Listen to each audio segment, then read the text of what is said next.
Quick Dick McDick coming to you from Saskatchewan here. From time to time, Quick Dick McDick Productions focuses on words you find commonly in Saskatchewan. That's why this week, we will be focusing on the word drift.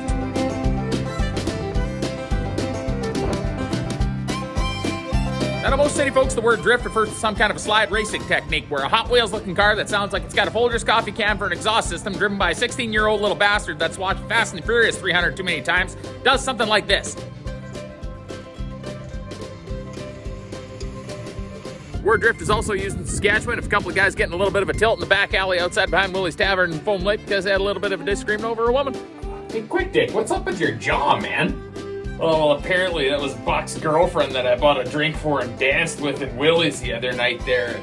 Man, he drifted me good.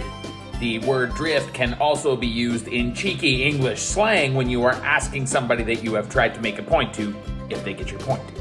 Gil, if you break through this fence one more fucking time, I am going to turn you into hamburger. Do you get my drift? But the most common use of the word drift in Saskatchewan is a large amount of snow that the wind has swept up from the field and brought directly into your working area. Let's review a few kinds of drifts.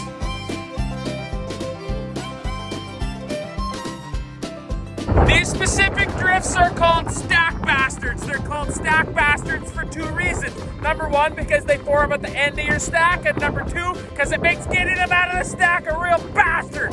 There's the invisible drift that you cannot see and get planted in with Morty and have to call the neighbor and break their tractor.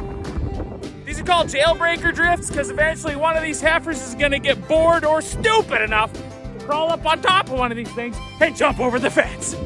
Now what you see here is referred to a drift that never ends because the banks get so high eventually it just creates a huge snow trap on the road. You run out of places to push it and eventually you say, "Fuck it, I'm just riding a snowmobile to town for the rest of the winter." Gate drift. Here we see the lever till spring drifts because you don't need either of these two trailers till spring comes so you don't spend any time messing around with this shit.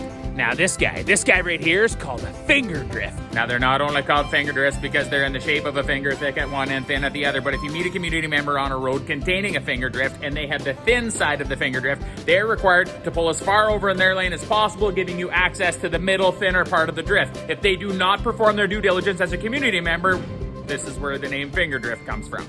Aw, come on, Marvin, get over, get over, get over, get over!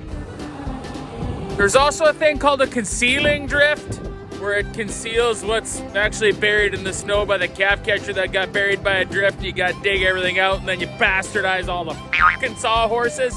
And then there's those drifts you get that you wake up in the morning and you're like, where the fuck did this come from?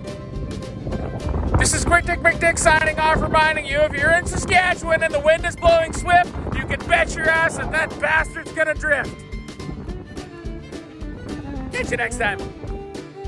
QuickDickMcDick.ca. Get your sweet made in Western Canada merch here. Or don't. I don't care.